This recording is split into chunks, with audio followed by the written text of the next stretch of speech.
কোনো কিতাব ঠিক না? আল্লাহ পাক এই কোরআন শরীফকে এমন সুন্দরভাবে লিখেছে, এমন সুন্দরভাবে তৈরি করে পাঠিয়েছে, যার পরে আর কোনো কিতাবের দরকার নাই। ঠিক না? যত বড় পণ্ডিত হোক শিক্ষিত হোক, কোরআনের কাছে এসে হার মানা লাগে কি লাগে না? হার মানতে মানতে হার মেনে গেছে, কিন্তু আত্ম অহমিকা, অহংকার আর আসাবিয়াত, নিজেদের পূর্বপুরুষের ঐতিহ্য ধরে রাখতে হবে। এই কারণেই যা কোরআন মানে না। বাকি কোরআন যে সত্য কিতাব ইহুদিরাও জানে, কোরআন যে সত্য কিতাব নাসারাও জানে, কোরআন যে সত্য কিতাব এটা হিন্দুরাও জানে, অন্তরে বিশ্বাস করে মুখে স্বীকার করে না। Mister same quality of Abu জাহেল। আবু জাহেলের এই চাওয়া, ও জানতো মোহাম্মদ সত্য নবী। আবু জাহেল অন্তর থেকে জানতো কোরআন সত্য কিতাব। আবু জাহেল অন্তর দিয়ে বিশ্বাস করতো যে জিবরাইল ফেরেশতা আসে। আবু জাহেল নবী আমাকে সব বিশ্বাস করতো, কিন্তু স্বীকার করতো না। এই ইহুদ নাসারা হিন্দুদের একই অবস্থা। আল্লাহ তাআলা তাদেরকে হিদায়াত নসিব করে বলেন আমিন। এখন কোরআন শরীফের পরে আর কোনো কিতাবের দরকার আছে নাকি? আমার নবীর পরে আর কোন নবীর দরকার আছে?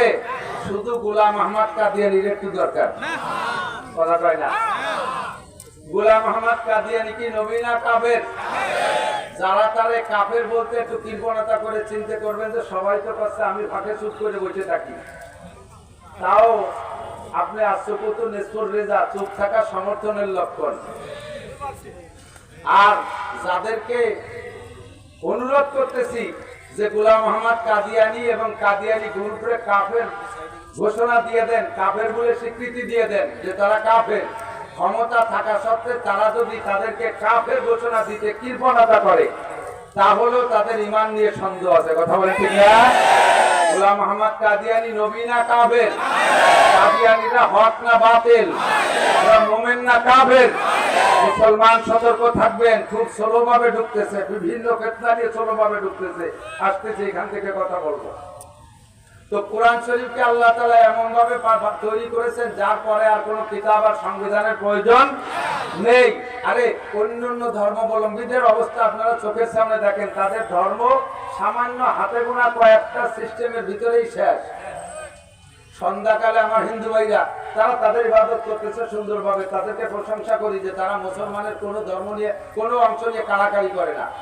মুসলমানের নামও তারা কালেকশন করে না, যে আমাদের হিন্দু বেশি হয়ে গেছে, নাম কম পড়ে গেছে, এখন আমার ছেলেটার নাম আব্দুর রহমান রাখি। এগুলো কোনো হিন্দুর নাম আব্দুর রহমান আছে নাকি? কোন হিন্দুর মায়ের নাম আয়সা আছে নাকি? তারা তাকে জায়গায় ঠিক আছে, সূরা কাফিরুনের পর আমল করতেছে তারা। আমরা তাদেরকে বলে শুনে দিছি লাকুম দীনুকুম ওয়ালিয়া দিন, তোমাদের ধর্ম নিয়ে তোমরা থাকো, আমাদের ধর্ম নিয়ে আমরা থাকি, আমরা বলে দিছি। ওরা এই কথা খুব মানতেছে, আমাদের কিচ্ছু নেয় না। দুঃখের বিষয় হলো আমরা জায়গায় থাকতে পারি না। আমরা মুসলমানের সন্তান হইয়া ছেলের নাম গোপাল আছে না নাই? মুসলমানের ছেলের নাম জন্টু, জন্টুওয়ালারা কি করেন আল্লাহ জানে। মুসলমানের ছেলের নাম প্রিন্স, কলিন্স, রাজীব। রাজীব তো হযরত মাওলানা রাজীব। রাজীব কি? গান্ধী। রাজীব ইন্দিরা গান্ধীর ছেলে রাজীব, মুসলমানের ছেলের নাম রাজীব। ক্লিনটন মুসলমানের ছেলের নাম আছে না নাই? প্রিন্স আছে না নাই? এগুলো কি মুসলমানের নাম? বলতে গেলে ওদিকে সময় নষ্ট হয়ে যাবে বেশি। তো বলতে চাইছি যে তারা তাদের ধর্মকে জাগায় রাখছে, কিন্তু আমাদের ধর্ম থেকে কিছু তারা নেয় না, আমরা রাখতে পারি না। আমাদের সাথে হিন্দু ভাইরা বিশ্ব ইজতেমায় যায় না, আমাদের সাথে হিন্দু ভাইরা চরমোনায় যায় না, আমাদের সাথে একজন হিন্দু উমরায় যায় না, আমাদের সাথে একজন হিন্দু হজে যায় না, আমাদের সাথে একজন হিন্দু তবলিগি যায় না, আমাদের সাথে একজন হিন্দু শবে কদরে লাইলাতুল কদরে মসজিদে আসে না, আমাদের সাথে একজন হিন্দু ভাই যত মহব্বত জুমার দিন নামাজ পড়তে আসে না, আমার সাথে মহব্বতের সাথে কোনো হিন্দু ছেলেমেয়ে আমাদের মাদ্রাসায় ভর্তি করে না, পড়াতে যায় না। বলে আমি হিন্দু আছি, থাকি ভাগে, আপনাকে কোরআন শরীফটা একটু বলবো, এগুলিও ভর্তি আসে না। কথা বলেন আছে? জোরে বলেন আছে? আমরা মুসলমানরা ওলাকান্দি তো কেউ যায় না, কথা কয় না। বলবাড়ির মুসলমানরা ওলাকান্দি তো যায়ই না। যায় দুর্গা পূজায় যায়, কালী পূজায় যায়, লক্ষ্মী পূজায় যায়, সরস্বতী পূজায় যায়, হিন্দু বাড়ির লাড্ডু খায়, কথা কয় না? খায়। একজন হিন্দু রেজে কুরবানির গোশত খাওয়াতে পারছেন কোনদিন? লাকুম দীনুকুম ওয়ালিয়া দিনের পর ওরাই আমল করে, আমরা পারি না, ঠিক না? তাদের ধর্মীয় আমল অনেক কিছু না। সন্ধ্যাকালে আঙ্গুল মুখের মধ্যে ঢুকে যেতে উলুধ্বনি দেয়া, সকালবেলা ঘুমে উঠে গরুর ছানার সাথে গোবর সটকাইয়া এই বাড়ি ঘুরে একটু ছিটে দিয়ে বাড়ি বাক হয়ে গেল। এই হাতে গুলো 2-4টি আমল আর 12 মাসে ছোট বড় 13টা পুজো এ পর্যন্ত শেষ। কিন্তু আমাদের ইসলাম কি এরকম হাতে গোনা 2-4টি আমলের নাম? জন্ম থেকে মরা পর্যন্ত যাহা কিছু করবো সম্পূর্ণ ইসলাম, ঠিকই না? আমার জন্ম ইসলাম, আমার জন্মের পরে থেকে শুরু হয়েছে ইসলামের আমল। এগুলো বলতে গেলে সময় লাগবে, বিদায় বলবো না। আমার জিন্দেগির সব জায়গায় ইসলাম আছে। আমি পায়খানায় যাবো, ও জায়গায় ইসলাম আছে না নাই? বাথরুমের বাইরে থাকতে একটা দোয়া পড়বো, ঠিক কি ঠিক না? আমার বাড়ির কাছে হিন্দু যারা আছে তাদেরকে জিজ্ঞেস করি মাঝে মাঝেই, আমাদের তো পায়খানায় যাওয়ার সময় একটা দোয়া আছে, বাইরে থাকতে পড়তে আল্লাহুম্মা বিসমিকা আমুতু আহিয়া।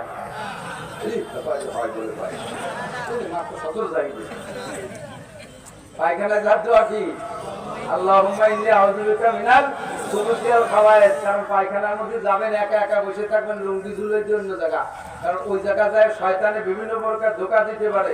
এই জন্য শয়তানের কাছে, শয়তানের হাত থেকে পানা চেয়ে যাইতেছে আল্লাহর কাছে আগে থেকে। আল্লাহুম্মা ইন্নী আউযু বিকা মিনাল খুবুসি ওয়াল খাবায়েস। এরপরে পায়খানাতে বের হয়েছে আর একটা দোয়া আছে না নাই? আমাদের তো বাইরে থাকতেও দোয়া, ভিতরে গেলেও বেরোয় আসেও দোয়া। তোরা পায়খানায় যাওয়া আসার পথে কি কি দোয়া বলিস? আমাদের কোনো দোয়া দরুদ নাই। আমরা বললাম যে আমরা তো খানা খাওয়ার শুরুতে বলি বিসমিল্লাহি ওয়া আলা বারাকাতিল্লাহ, খানা খেয়ে শেষ করে বলি আলহামদুলিল্লাহ, মাঝে লবণ মুখে দেওয়ার সময় আমরা বলি হানি মারিয়া, পানি খাওয়ার পরে সাকাহুম রাব্বুহুম শারাবান তাহুরা, মাঝে মাঝে পড়ি লাকাল হামদ ওয়া লাকাশ শুকর। তোরা খাওয়ার মাঝে মাঝে এইগুলো কি কি বলিস? তোর কিচ্ছু বলি না। এক যুবক বলতেছে, হুজুর আমরা এক ম্যাচে থাকি 8-10 জন, তার ভিতরে আমরা 8 জন মুসলমান আর এই হিন্দু, বলতেছে হিন্দু, যে 8 জন মুসলমান আর 2 জন হিন্দু। হিন্দু যুবক বলতেছে যে আমরা 10 জনের 8 জন মুসলমান আর 2 জন হিন্দু। যেহেতু আমাকে 8 জন মুসলমান সংখ্যাগরিষ্ঠতার দিক তাকাই, আমরা কখনো সুর তুচ্ছ মুচ্ছ কাশি কাশি এগুলো আনি না। ওই মুসলমানকে আনা গোস্ত মুরগি টুরগি এগুলোই খাই। বাকি খাওয়ার সিস্টেম আজীব কারবার। 10 পোয়া চাউল রান্না করি, আমরা 2 জনেই মনে হয় অর্ধেক খাই আর ওরা 8 জনে অর্ধেক খায়। তারপরে আমাকে পেট ভরে না। ঘটনা বুঝতে পারলাম না। আমরা ভাত দুল সব প্লেটে নিয়ে তামুক মাহানোর মতো 2 জনাতে এত কটা হয়ে যায়, 3 জেলা একটা সাত। আর মুসলমানরা এত কটা মেয়ে তাই গুলি গুলি খাতি খাতি থাকে বলে পেট ভরে যায়। ঘটনা কি? বললাম যে তা তুই কি বুঝছিস? যে মুসলমানরা খাওয়া শুরুতে বিসমিল্লাহ পড়ে খায়, এর ওসিলায় আল্লাহ তাআলা তাদেরকে বরকত দিয়ে দেয়। তো তাদের ধর্ম হাতে গোনা কয়েকটা, আমাদের সব জায়গা ধর্মের কাজ আছে না নাই? এই পূর্ণাঙ্গ ধর্ম দিয়ে আল্লাহ তাআলা কোরআনে কারীম নাযিল করেছে। কোরআন শরীফ শুধু নামাজের জন্য নয়, কোরআন শরীফ শুধু রোজার জন্য নয়, কোরআন শরীফ শুধু হজের জন্য নয়, কোরআন শরীফ শুধু যাকাতের জন্য নয়, কোরআন শরীফ শুধু রমজানের তেলাওয়াতের জন্য নয়।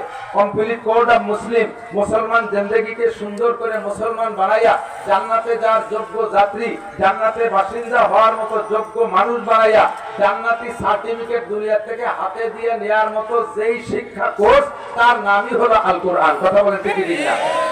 এই কোরআন শরীফটা আল্লাহ তাআলা আদম আলাইহিস সালামের কাছে যদি দিতেন, তাহলে মাঝখানে 303 আর বাকি 103 খান লাগতো না। কথা খেয়াল করতেছেন? আমরা ছোট আমরা কেন যা ওয়াজ করবো একটু পরে আবার শুনুন, একজন দেখবে আমি বক বক করতেছি খালি কে দিলি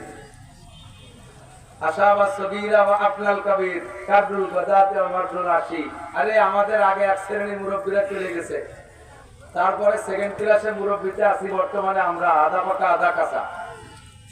আমরা এক সময় থাকবো না, এরপরে আসবি তোরা। এখন থেকে যদি শুনে মুখস্থ না রাখিস, পরে গাইয়ে খাবি কি? পড়াপড়ির দিন শেষ, মোবাইলে সব পাইন মেজে দিচ্ছে, লেখাপড়া সব শেষ। কথা বল না কেন?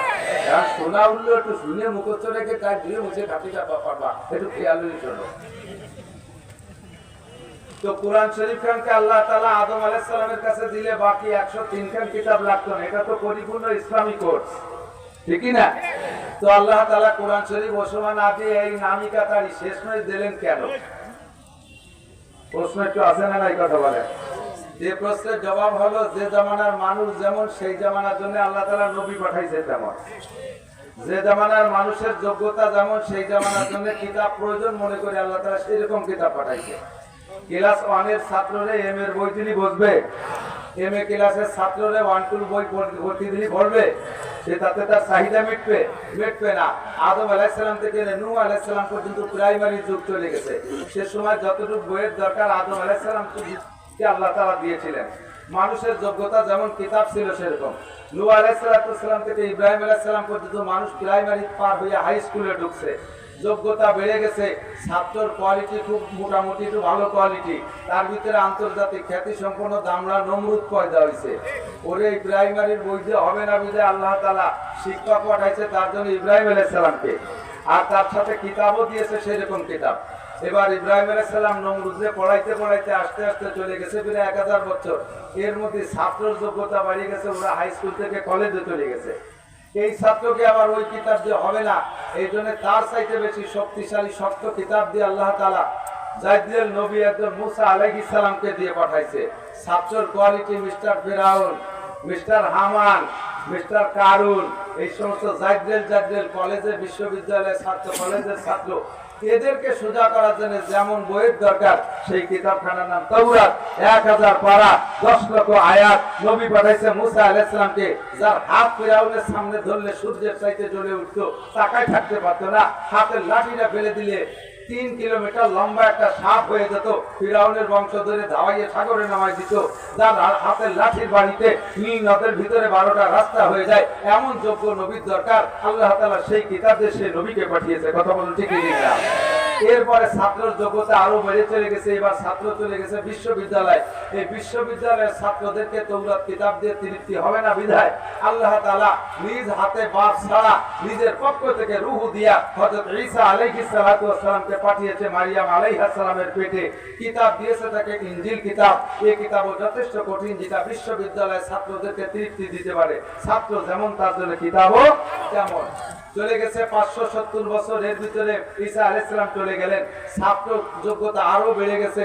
ছাত্রর নাম আবু জাহেল, ছাত্রর নাম আবু লাহাব, উতবা, সাইবা, ওলীদ ইবনে মুগিরা, আবু সুফিয়ান, ওমর, আবু বকর, উসমান, আলী, তালহা, জুবায়ের, বেলাল, আম্মার, সুহাইব, আব্দুর রহমান ইবনে আবি বকর, আব্দুল্লাহ ইবনে ওমর, সালমান ফারসি, আব্দুল্লাহ ইবনে সালাম রাদিয়াল্লাহু আনহুম আজমাইন। এরপরে আসছে পরবর্তীতে, এখন আস্তে আস্তে ছাত্রর যোগ্যতা হয়েছে যারা নিজেরা আকাশে উঠতে পারে, বডির সাথে মেশিন লাগায় নিজে ওড়ে, চাঁদের দেশে যায়, মঙ্গল গ্রহে যায়। এই সমস্ত তেজি ছাত্রকে ওই আগে যে বই পুস্তক পড়াই আগে তৃপ্তি দেওয়া যাবে না। এই জন্য আল্লাহ তাআলা এমন একটা কিতাব পাঠিয়েছে যেই কিতাবের সামনে আর হা করার উপায় নাই, তার জন্য উস্তাদের জন্য বাছাই করেছে। লাউলাহু মা খালাকাল আবলাকা খালিকুহা, লাউলাহু মা খালাকাল ইনসানু মিন আদামি, ওয়াজে খোদা বুজুর্গ তুই কিসসা মুক্তাসার। এমন একটা ব্যক্তিকে উস্তাদ বানাইছে, যেই ব্যক্তিকে আল্লাহ বলেছে তুমি বলে দাও বইস্তু মুআল্লিমা, আমাকে আল্লাহ উস্তাদ হিসেবে পাঠিয়েছে। কিয়ামত পর্যন্ত যত বড় শিক্ষিত পণ্ডিত আসুক না কেন, আমার নবীকে একটা অক্ষর শিক্ষা দেওয়ার যোগ্যতা নিয়ে আসতে পারবে না। যত বড় পণ্ডিত আসুক, আমার নবীর সামনে ছাত্র হয়ে বসে থাকা লাগবে। কথা বলেন ঠিক না?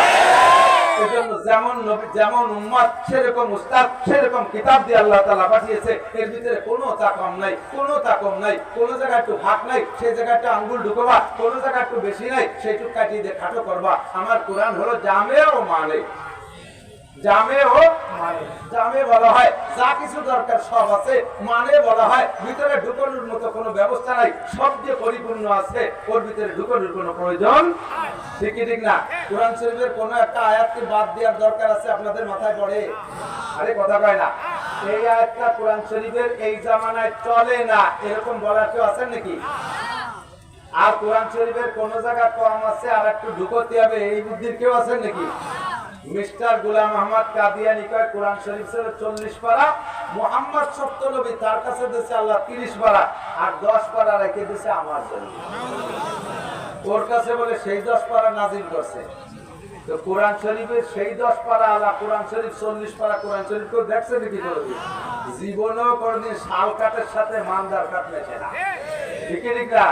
কোরআন শরীফের শাল লোহা কাঠের সাথে তোমার ওই 10 পারা মানদার কাঠ কোনোদিনও মিশাতে পারবি না আল্লাহর রহমতে। আর একে এর হেফাজতের দায়িত্ব নিয়েছে কে? কে? আল্লাহ বলেন ইন্না নাহনু নাযালনা যিকরা ওয়া ইন্না লাহু লাহাফিজুন।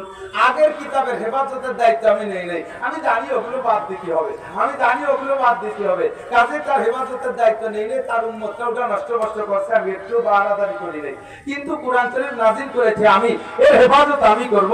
আরে লেখা কোরআন পড়াবি, লেখা কোরআন পড়াবি, লেখা কোরআন গায়েব করে দিবি, কিন্তু সিনার মধ্যে যে কোরআন আছে এই কোরআনকে লুকা, এই কোরআনকে পড়ানোর কোনো উপায় আছে? বর্তমানে বিশ্বে 2.5 কোটির উপরে হাফেজে কোরআন, জোরে কথা সুবহানাল্লাহ। ইতালিতে এক ডিস্ট্রিক্ট ইনচার্জ, তাকে কি বলে, ডিস্ট্রিক্ট কমিশনার, ডিসি, আমাদের বাংলাদেশে ডিসি বলে, ওখানে কি বলে তা জানি না, আমি গল্প শুনেছি, যার সাথে ঘটনা সেই আমাকে বলেছে যে হুজুর আপনি এই কথাটা বলবেন, আপনারা খেলাফতে দিলাম। তো ডিস্ট্রিক্টের ইনচার্জ ডিসি সাহেব উনাকে বলছেন যে আমি নিজে খ্রিস্টান, এই মুহাব্বতের সাথে খেয়াল করেন, আমি নিজে খ্রিস্টান, তবে আমার একটু শখ যাচ্ছে 4 ধর্মের প্রতি কি বলে 4 ধর্মের বিতর্ক অনুষ্ঠান করব।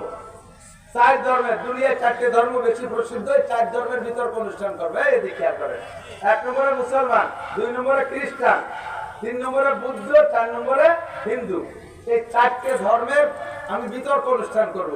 তো ডিসি সাহেবের ডিসি কোর্টের ভিতরে এই অনুষ্ঠান, তো উনি 3 জন সংগ্রহ করছে, খ্রিস্টান পাদ্রী একজন, বুদ্ধকে মন্দির থেকে চায়নাতে এক নেড়ার এনেছে, আর হিন্দুকে মন্দির থেকে ইন্ডিয়াতে ঠাউট এনেছে। এই 3টাই কায়সামারি পণ্ডিত।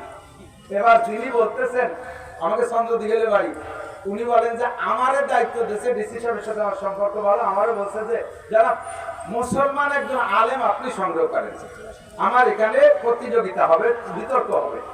তো ওনার 3 জন উনি আনছে, আমি খুঁজতে লেগে গেলাম পুরো ইটালিতে। তো সবে মাত্র বাংলাদেশ থেকে 1 বছর আগে একজন আলেম আসছে, উনি কি যেন নাম বলছেন ভুলে গেছি, হাফেজ, হাটাজারি থেকে মৌলানা, তামিরুল মিল্লাত ঢাকার আলিয়া মাদ্রাসা থেকে কামিল পাস, ঢাকা বিশ্ববিদ্যালয় থেকে ইংলিশের পর মাস্টার্স, তাহলে সব আছে না, সবটাই পারদর্শী, কিন্তু ইটালিয়ান ভাষা এখনো ধরে পারে নাই, উনারে সংগ্রহ করে এনেছে। এবার 4 জনের বিতর্ক অনুষ্ঠান, প্রথমেই দায়িত্ব দিয়েছে হিন্দুরে, হিন্দু ঠাকুরে বলছে ঠাকুর মশাই তুমি তোমার ধর্মের প্রাধান্যতা যত ভাবে পারো দলিল আদিল্লাহ দিয়ে যত সময় লাগে, আজকে সময় উন্মুক্ত, এবং পাশে যারা আছে তারা কানলো না, হাসলো, মরলো না, বাঁচলো, ওয়া দেখা দেখি নেই, এমন ভাবে বক্তব্য দেবা যে তোমার ধর্মই দুনিয়ায় ধর্ম, আর অন্য কোন ধর্ম কিছু না, তা জিরো, এমন ভাবে বক্তব্য দিবা যাতে তারা কথা বলতে সুযোগ না পায়, তাতে যদি ওই 3 জন পলায় চলে যায়। যা হিন্দু মুসাইরে যখন অনুমতি দিয়েছে, হিন্দু ঠাকুর এভাবে বক্তব্য ঝাড়ছে, তো যিনি বলতেছেন উনি বললেন যে এই ঠাকুরের হিন্দু ধর্মের মহত্ব বক্তব্য শুনে আমি নিজেই বিভ্রান্ত হয়ে গেছি, আমারই ভয় লাগতেছে, আল্লাহ কি মুসলমান ছাড়িয়ে দিয়ে হিন্দুই হওয়া লাগে নাকি, আল্লাহ যে ঠাকুর এত জানা জানে কিভাবে যে বললো। তা আমি চিন্তা করছি পরে 3 জন পলাবে, তাদের কারণ যে না পলাই নেই, উনি ছেড়ে দেওয়ার পরে এবার বুদ্ধ নেড়ারে দায়িত্ব দিয়েছে, তোমার দায়িত্ব 2টা, এই ঠাউরে কাটবা আর সামনে জনের দরজা বন্ধ হবে। সেও ভালো পণ্ডিত, এমন ভাবে যাচ্ছে হিন্দু কোন জায়গায় যে বলাবে তার হট খুঁজে পাচ্ছে না, তার ধর্মটা জিরো বানাই দিচ্ছে।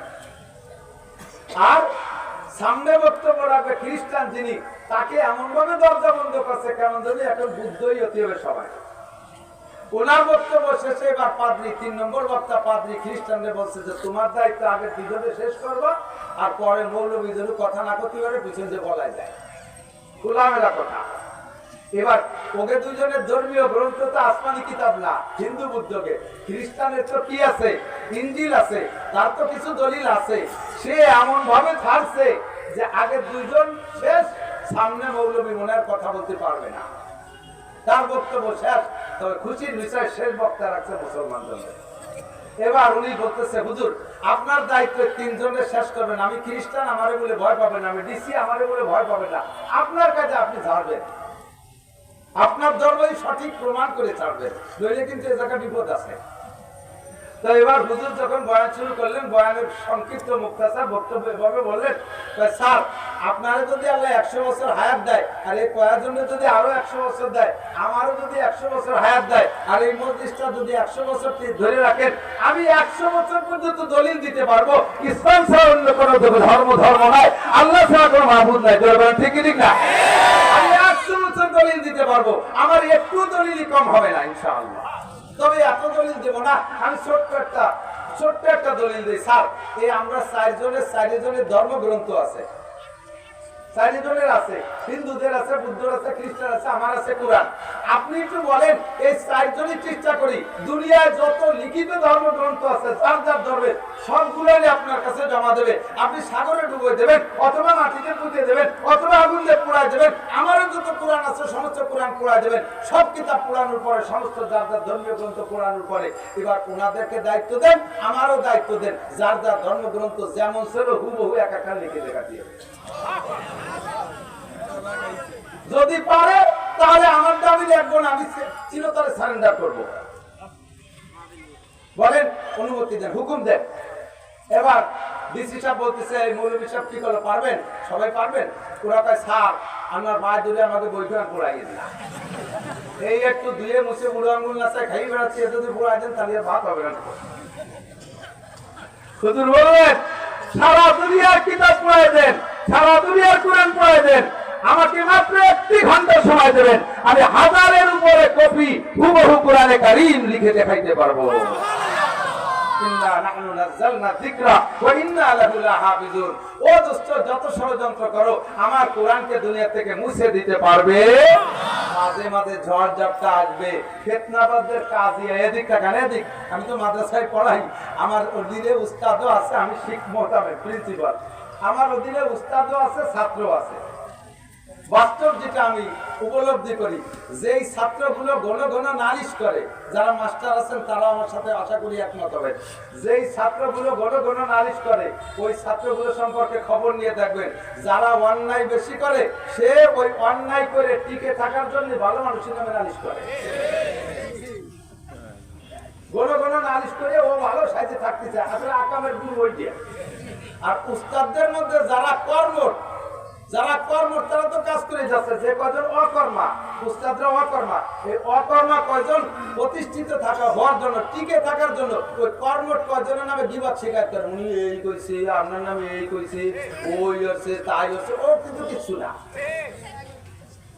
কথা বলেন, এই অকর্মা কয়জন বিবাদ করে উস্তাদরা, আর ছাত্ররা যেটা অন্যায় করে ওইটা ভালো ছাত্রদের নামে খালি নালিশ করে সে প্রতিষ্ঠিত হওয়ার চেষ্টা করে। সেম আমরা অত দরি দরবারের দাবদারি না, আমাদের সময় নাই, আমরা জায়গা মতো আছি। যাদের ধর্মের ভিতরে ত্রুটি আছে, যাদের সমস্যা আছে, তারাই একটা সত্য ধর্ম, একটা সত্য ধর্ম, একটা সত্য জাতির উপরে তারাই এসে হামলা করে, আক্রমণ করে, তাদের সম্পর্কে সমালোচনা করে, তার ভিতরে আঙ্গুল করতে চেষ্টা করে। আমাদের ওই সময় নাই, আমি কাজে ব্যস্ত। আমাদের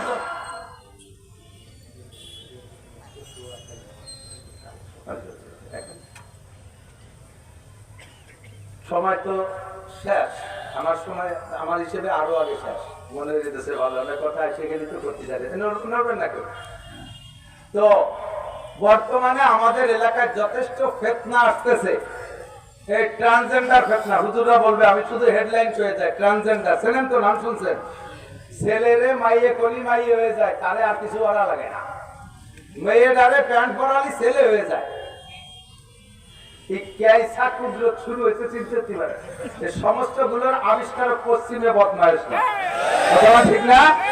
সবগুলোর আবিষ্কারক আমাদের দেশে হাটাদারি, পটিয়া, বাবুনগর, জিরি, নাজিরাট, লালবাগ, ফরিদাবাদ, মালিবাগ, যাত্রাবাড়ি, গহরডাঙ্গা, বাহিদ্দে, আসলিয়া, নকলিয়া, যত যা আছে সমস্ত আমাদের এই কওমি উলামায়ে কেরামদের মাধ্যমে আমরা ধর্ম পাইছি, দিন পাইছি।